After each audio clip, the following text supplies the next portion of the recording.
अरे निर्णय गेला ना साहेब तुमच्यापर्यंत एक फोटो मात्र आला पाहिजे साहेबांना.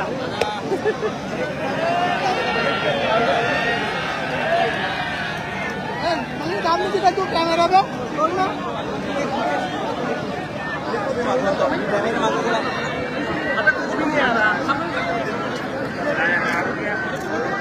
आराम से आराम से.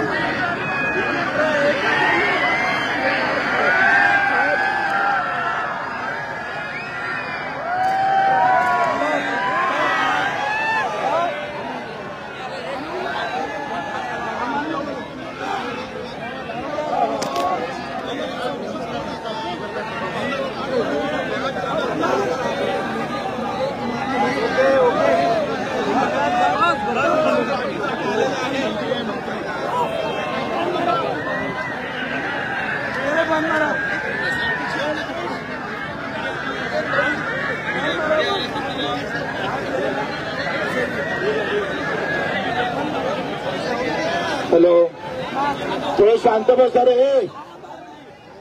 थोडं शांत आहे. तिकडे काय थोबाड पाहिले आले का तुम्ही? हो परदेशी बसा तिथं. कमाल आहे तुमची.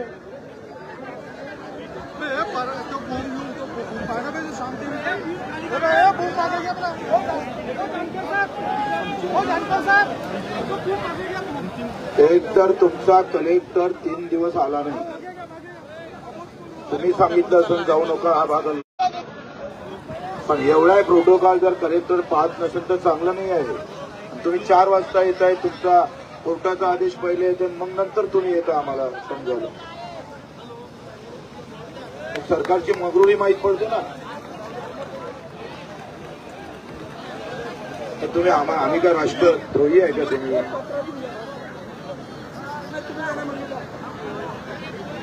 हॅलो, अहो तुम्ही भुयार साहेब तुमचा तो कुठे गेला रे? एसडीओ ची मॅडम कुठे गेली?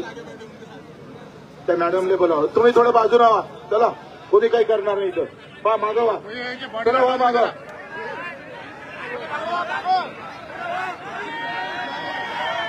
त्यांनी सांगितलं का साहेब 4:30 वाजता सांगितलं तर दोनही मंत्री महोदय एअरपोर्टला आलेले आहे. अर्ध्या तासात पोहोचत. एअरपोर्ट इथून जास्तीत जास्त काहीतरी 15-20 मिनिटाचा विषय आहे. आम्हाला काय गैरसमज आहे का तुम्ही बरोबर तुम्हाला माहित होतं कोर्टाचा आदेश ते येणार. कोर्टाचा आदेश पहिले जाऊ देऊन मग आम्ही येऊ. ते शेतकऱ्यासोबत असं राजकारण राज्यकर्त्यांनी करू नये एवढंच म्हणायचं आहे. भाऊ, जसा आदेश झाला आम्हाला की आपण आंदोलनकर्त्यांसोबत बच्चूभाऊंसोबत भेटायला गेलं पाहिजे, 2:05 आम्हाला कळवण्यात आलं. मी मुंबईला होतो, आशिष भाऊ पुण्याला होते. त्यांना 2:40चं विमान मिळालं पुण्यावरून. आपलं मुंबई ते नागपूर हे 2:40चं विमान बंद झालं म्हणून मला 4:35चं विमान घ्यावं लागलं. त्यांनी 5:30 वाजता टेक ऑफ घेतला. मी 6:15 वाजता लँड झालो आणि 7 वाजता या ठिकाणी आलो.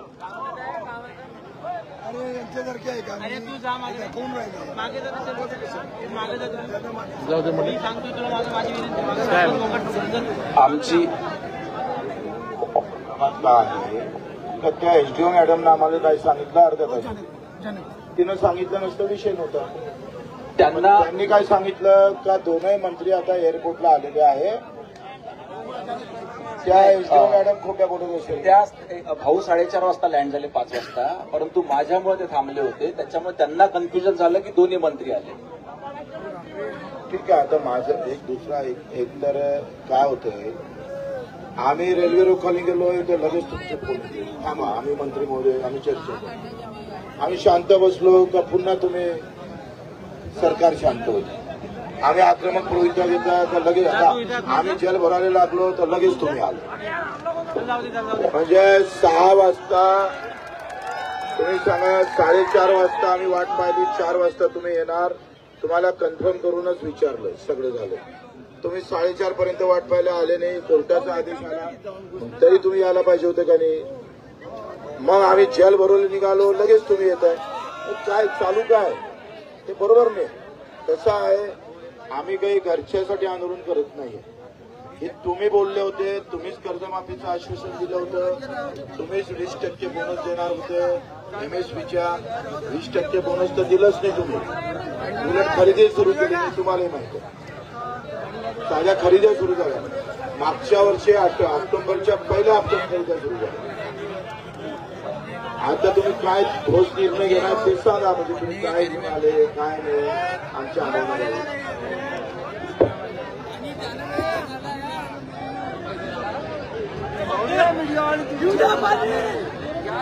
आम्हाला पंकज भाऊनी सांगितल्यानुसार निरोप आल्याबरोबर आम्ही घरी आलो.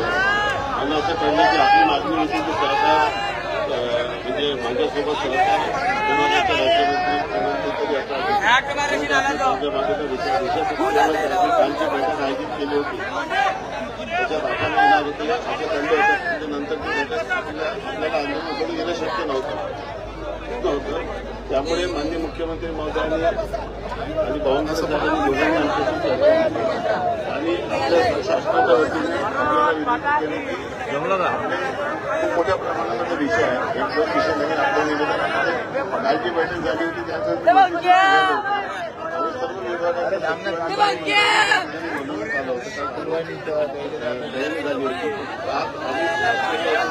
नम्रपणे आपल्याला आणि सर्व शेतकऱ्याला विनंती करत आहोत की आपण जे विषय घेतलेले आहेत त्या विषयावर जेवढे निर्णय घ्यायचे आहेत त्या सर्व निर्णयासाठी आपण सरकारशी चर्चेला वेळ द्यावी. आपल्या सर्व विषयावर चर्चा करून राज्य सरकारच्या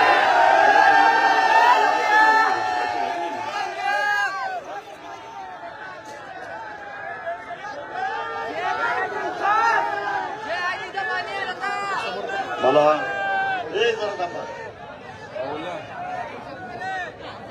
हे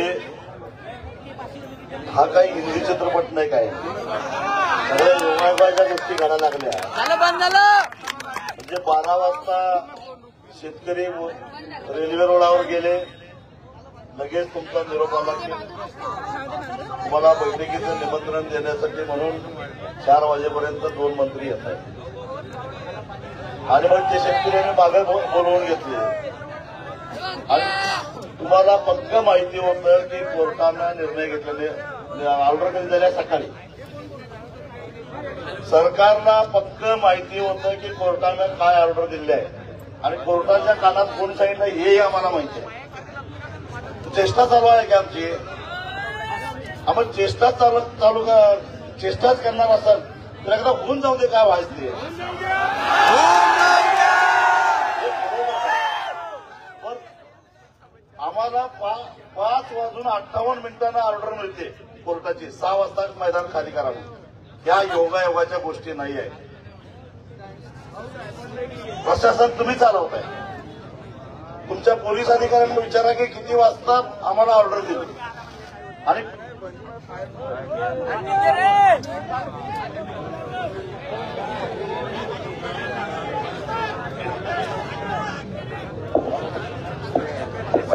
हॅलो हॅलो हॅलो चेष्टा चालू आहे की शेतकऱ्यांची, हे बरोबर नाही. म्हणजे त्याच्या पाठीमागे सरकारचा असा डाव होता की शेतकऱ्याने आक्रमक व्हावं, कायदा हातात यावा, त्यांच्या गुन्हे दाखल करता यावेत आणि हे आंदोलन चिरडावं असा डाव होता सरकारचा, असं माझं स्पष्ट मत आहे. आणि आता सुद्धा तुम्ही चर्चेला तयार व्हा म्हणून सांगायला आलाय. कधी बैठक आहे हे सांगतच नाही. आहे तुमच्याकडे काय तारीख वेळी माहिती आहे? ते माहितच नाही. कधी बैठक आहे हेही माहित नाही याला. पण काय चर्चा करायची, कुणावर करायची?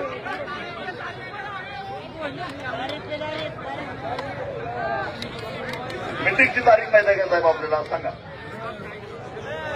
आपल्या भावना आम्ही समजू शकतो साहेब. आपण दिलेला निरोप, त्याच्यानंतर झालेला वेळ आणि आता अशी आलेली परिस्थिती. परंतु सरकारच्या वतीनं आपल्याला नम्र विनंती करायला आली आपण चर्चा करावी. सरकार देखील आपल्यासोबत चर्चा करायला तयार आहे.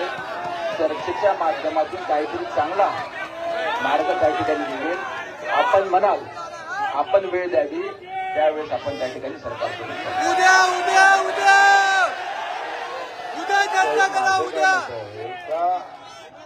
किमान आम्हाला असं सांगा, आता मुख्यमंत्र्यांशी तुम्ही बोला, कर्जमुक्तीबाबत तुम्ही किमान हो आहे का नाही आहे एवढं बोलायचं सांगा ना. चालतंय ना, चर्चा मीटिंग करून द्या. चालतंय, लावा ना फोन.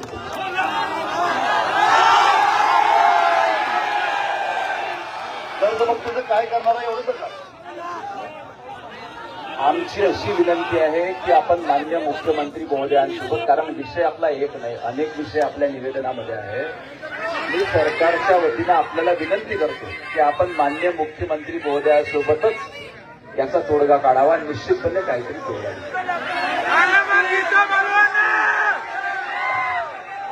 माननीय महोदय. अरे ऐक रे राजा, बघा, आपण एक जबाबदार मंत्री आहात, सरकारच्या वतीनं आंदोलकांशी बोलण्यासाठी आलेला आहात. आमचा असा समज आहे की आमच्या मागण्यांची आपल्याला कल्पना सरकारने दिली आहे आणि याच्यावर काय करणार हा निरोप घेऊन तुम्ही आलेला आहात. तो जर आलेला असेल तरच त्या चर्चेला अर्थ आहे. आणि म्हणून बच्चूभाऊ बरोबर म्हटले, बाकी मागण्यांवर चर्चा होईल, पण कर्जमाफी करणार का या एका मागणीबाबत आम्हाला सांगा.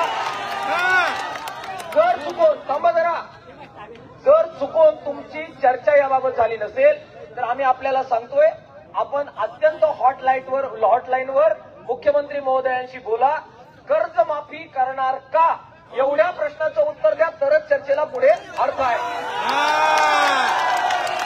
बाकी 22 चर्चेबाबत आपण मीटिंग घेऊ. याचं हे सर्व नो सांगा, संपला विषय. आज माननीय प्रधानमंत्री महोदय मुंबईमध्ये आहेत, म्हणून आपल्याला विनंती करायला आलो की आपण थेट मान्य मुख्यमंत्री महोदयांसोबत सर्व विषयांवर चर्चा करावी अशी आपलं विनंती. असताना फोनवर बोलता नाही येत का? आपण राज्यमंत्री आहे, सहकार मंत्री आहे. आणि मग तेवढंच माझं काय मत आहे, तुम्ही सीएम साहेबांशी बोला ना फक्त, का असे आम्ही भेटायला आलो आहे. माझं काय म्हणतो, थोडं थांब रे, हे साधी गोष्ट आहे, एकदम आमचं काय मत आहे का आम्ही इतके दिवसाचं आंदोलन करतोय, 8 महिन्यापासून आंदोलन करतोय. रायगडला केलं, 8 दिवस आपण अन्नत्याग आंदोलन केलंय आणि नंतर पहिल्याला आपण दिंडी काढली. आता हे आंदोलन सुरू आहे. ते सर्व आंदोलन 8 महिन्यापासून होतं. आता काढलं की आम्ही इथं दिसतो. माझं काय मत आहे की तुम्ही सीएम साहेबांशी फोनवरून बोलले पाहिजे का असंच आम्ही भेटले आहोत. आता तुम्ही सीएम साहेब तिथून विचारून आले का परस्पर आले आम्हाला माहिती नाही, पण सीएम साहेबांना जर विचारून आले असं आणि सरकारचे प्रतिनिधी म्हणून आले असं, एवढा राईट तर तुमचा आहे का नाही? सीएम साहेब तुमचा फोन उचलणार नाही का? पीएम साहेब असताना फोनच उचलणार नाही असं काही आहे का? आशिषजी तुम्ही सांगा ना. तुम्ही फोन करायची पण तसदी घेत नसल तर मग कसं करावं? काय अडचण? हे फोन तर लावा ना तुम्ही. बच्चू भाऊ, तुमच्या भावना समजू शकतो आणि आम्ही सरकारने माननीय मुख्यमंत्री महोदयांनी सूचना केल्यावर त्या ठिकाणी आलो. माननीय मुख्यमंत्री महोदयांचा निरोप आहे की आपण चर्चेसाठी यावं आणि त्याच्यावर तोडगा येतो. म्हणून ही विनंती करण्याकरिता सरकारच्या वतीने या ठिकाणी आलो.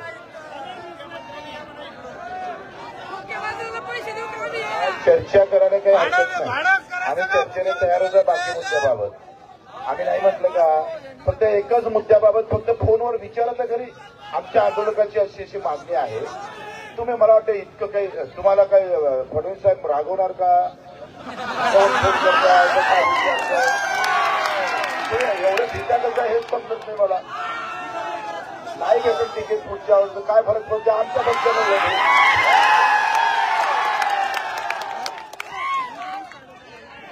फोनवर राज्यमंत्री महोदय फोन करायला सीएमला घाबरत असत तर मग तुमचा येण्याचा आशिषचे हात लगाव शोध. फोन लावायला काय हरकत आहे? एक फोन तर लावा ना तुम्ही. बच्चू भाऊ, तुम्हाला माहिती आहे मी चळवळीचा कार्यकर्ता आहे. तिकीटचा काही विषय नाही किंवापासून नाही आला आणि तुम्ही निवडून आले त्यांना मी निवडून आलो. आपण पब्लिकचे नेते आहोत. प्रश्न तो नाहीये. प्रश्न असा आहे की जे निरोप आहे ते आधी तुम्हाला दिलं तुमचा निरोपी आम्ही कन्वे करतो आणि एक मिनिट ऐकून घ्या. आता असं आहे की प्रयत्न करतो आम्ही, तो प्रश्न नाही आहे, परंतु आता आम्हाला जे निरोप आला होता की मला वाटतं बावनकुळे साहेबांची तुमची काही चर्चा झाली होती. बावनकुळे हे बघा साहेब,